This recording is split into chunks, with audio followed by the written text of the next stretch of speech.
Hello everyone, and welcome to the Narcissistic Abuse Recovery Care Network. I'm Dean, the host of this channel, and I'll be taking you on a journey through narcissism, understanding the narcissist, and understanding the narcissist's related disorders.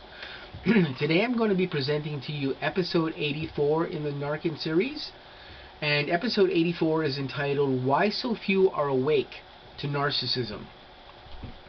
Why are so few awake to what narcissism is, or how it works or affects others? The truth is simply, many people don't really understand what narcissism in the true clinical psychopathy sense of the disorder really is. Now, when we look at narcissism, we have to look at it this way. All of us, no matter who we are, can present some type of narcissistic behavior at some point in our life. We have to sometimes, focus on ourselves, and we have to put ourselves first because we have things to do and things concerning us that need to get accomplished in life. This is narcissism in a very different sense than what we consider it to be when we're looking at clinical narcissism. We all have to focus at different times, and we have to put ourselves first because we have things to do, and we have to think of ourselves first in certain things that we may need to carry out in life. That is not what clinical narcissism is, and that is not what the clinical psychopathy attached to narcissism is. Clinical narcissists are people who have attributes that are there and have been presented because they have been abused, neglected, misused in life, had conditions within their lives affect them in ways that have caused them to become clinically diagnosable narcissists. Clinically diagnosable narcissists are not people who just put themselves first once in a while because they have to do that and then go back to life and go back to thinking about others around them and what they have to do in relation to others. Real clinical narcissism is really a disease of the mind. And that is to say that we now know in narcissism, with current research that's going on, that in narcissistic individuals that suffer from narcissistic personality disorder and narcissistic disorder, we see real physical changes in the brains of these narcissistic patients, because when they were growing up in their formative years, the abuse and neglect and whatever it was that affected them in those formative years, usually before the age of 15, and whatever environmentally affected them as well in those years, has caused their brains to develop improperly. We can see on MRI scan images that the physical structure of narcissist brains is not normal. Their brains have not developed physically normally, and we can see this on MRI scanning images. Also, when these individuals go through synaptic electrical brain function scans, we can see that their brains also do not electrically function normally like a normal person's brain does. So there are real physical changes in the electrical function and in the physical actual structure of the brain in narcissistic disorder sufferers. This is the difference between narcissists who present with clinical psychopathy that can be diagnosed and somebody who is just being narcissistic once in a while because they have to put themselves first. So when we talk about these things, these are the two main differences. Now, when we look at the factor of why so few people are actually awake to narcissism, there's several reasons why this is. People tend to want to try to avoid conflict in their lives. They don't like to become involved in conflict. Of course, this is not true of the narcissist. The narcissist looks for conflict in life to provide fuel to them. Once again, their brains, the brains of narcissistic disorder people, are different than the brains of normal people. They look for chaos and disorder because this helps feed them and helps feed their brains with the attention that they need in order to feel normal. In some other N.A.R.C.N videos I've done, there are some examples where I explain what the difference is and how the narcissist brain works and how it requires this type of stimuli in order to function normally. Normal people don't have the need to have constant attention put on them and to constantly be dealing with stuff. Narcissists, when they don't have attention, they create attention. They create it by bringing in either good feedback or good stimuli or bad feedback. They don't care. They don't care what the stimulus is, whether it's good or bad, as long as they're getting stimulus to the brain. This is part of how their brain is wired and part of how that works. But we as normal people try to avoid trouble. We try to avoid chaos. We try to avoid, dealing with other people's business unless other people actually talk to us and make their business part of us, or if they're looking for, some ways to that we could help them in some particular way. We as human beings try to stay away from that particular type of trouble with other individuals.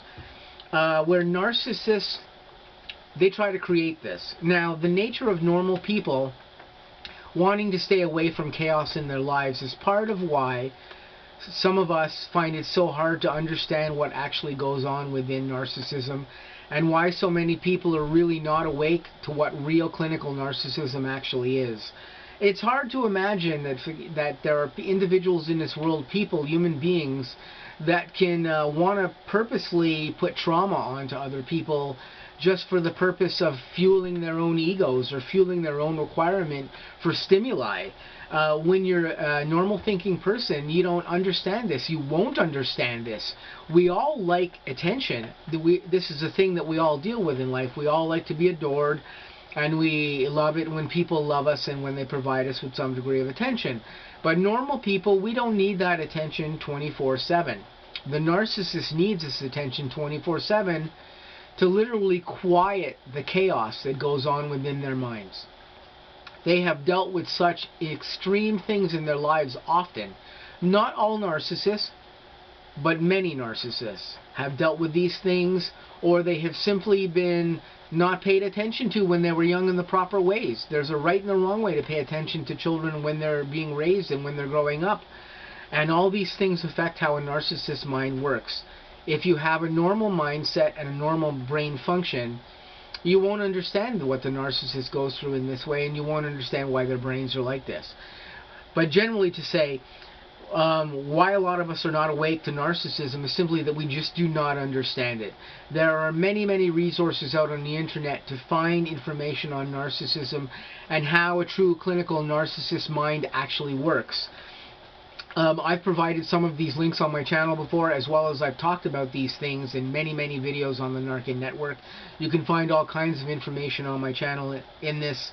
I won't go into those particular details, but if you do look around in my videos, you'll find lots of information on how the narcissist mind actually works, like this. But as far as us understanding or not being awake to narcissism, a lot of us don't want to believe that a person can behave in such an atrocious way to others, that we don't want to believe that a person can be taken advantage of. We can have a person in our family who is dealing with a clinical narcissist, and that person can be going through some of the most unbalanced behavior dealing with that narcissist that you can possibly contemplate. Narcissists, by their nature, take individuals and put them on a roller coaster ride. They put them on a roller coaster ride of up and down emotional states that basically trains that victim to curtail to the narcissist's desires and what the narcissist wants, which is for that person or that victim, or the narcissistic appliance as we refer to them, to victims as, to feel completely imbalanced and not know what's coming next. One minute you're dealing with a euphoric situation, the next minute you're dealing with a narcissist not talking to you for a week because they've decided to put you in a devaluation phase. This is why it's so hard to understand and to be awake to what narcissism really is. The best thing you can do here, and I would suggest this to anybody, is if you have somebody in your life, if you have a family member or a friend, and they are going through a narcissistic disorder event with somebody, listen to them. Just lend an ear. Give them some time. Listen to what their story is. Listen to what they say. Some of this is going to sound like it's crazy and insane what they may be going through. But this is what narcissists put their victims through. they put them through hell. It becomes an up and down emotional roller coaster for them constantly that sounds like insanity. But this is really what they're going through. The best thing you can do to understand and to waken up to what somebody you may know may be dealing with within narcissism is to listen to them. Listen to them as closely as you can. You don't have to judge them. You don't necessarily have to offer them advice, because unless you understand narcissism, or if you understand clinical narcissism, you're probably not going to be able to give them very much constructive information to help them out, unless you become aware of what's really going on. But the factor that so few people are actually awake to how severe narcissism actually is partially due to the factor that in order to know this, you really do have to do a lot of really in-depth research in order to understand what victims are going through. Because if you've never been through a narcissistic event in your life, if you've never been through a very extreme, high-level narcissistic event in your life, you will not understand fully what is going on with a person who is suffering from this type of trauma, or suffering from this kind of event thing that's gone on with a narcissist.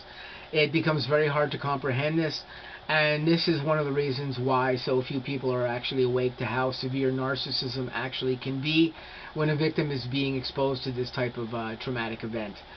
So this is just some information I wanted to give to you as to why so many people find it hard to relate to narcissism, or why they're not particularly awake to what narcissism actually is. So hopefully this gave you guys a little bit of insight. If you want a little bit more information in this, look around in my videos on narcissism. I'm also possibly going to post a couple of links along with this video that will link to some other information about what narcissism actually is, and what clinical narcissism actually is, and how it works. So this has been episode 84. I'd like to say to you guys, stay tuned for some more upcoming episodes on both the N.A.R.C.N network and also on the Unmasking the Narcissist channel. I hope you guys have an awesome day. I'll catch you really soon.